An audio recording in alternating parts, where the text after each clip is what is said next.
నిశ్చలంగా నిలిచాడు, ధర్మం కోసం బ్రతికాడు, సత్యం కోసం పోరాడాడు, క్రీస్తుకు సాక్షిగా మరణించాడు.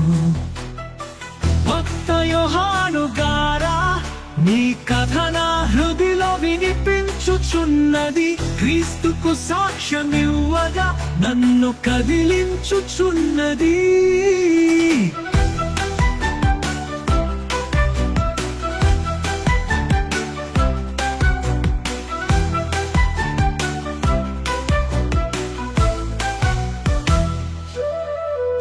ఈ లోకంకు తంత్రాలతో నిన్ను శిక్షించిన హెరోదు రాజు నిన్ను చంప ఆదేశించిన,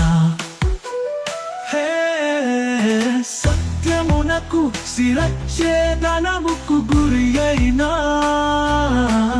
వెలుగునకు సాక్ష్యముగా నిలబడితివి, ఇహలోక అధర్మంతో కలబడితివి.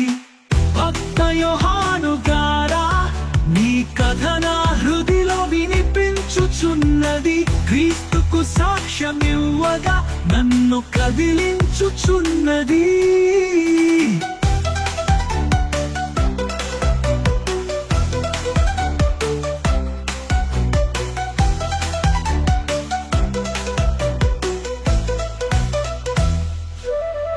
పరలోక రాజ్యమును ప్రకటించితివి,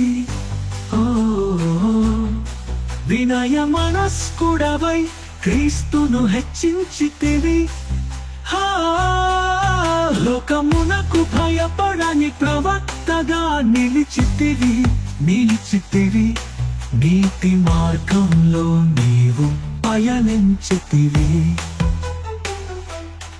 సత్యమునకు చావు లేదని నిరూపించితివి. భక్త యోహాను గారా, నీ కథ నా హృదిలో వినిపించుచున్నది, క్రీస్తుకు సాక్ష్యమివ్వగా నన్ను కదిలించుచున్నది.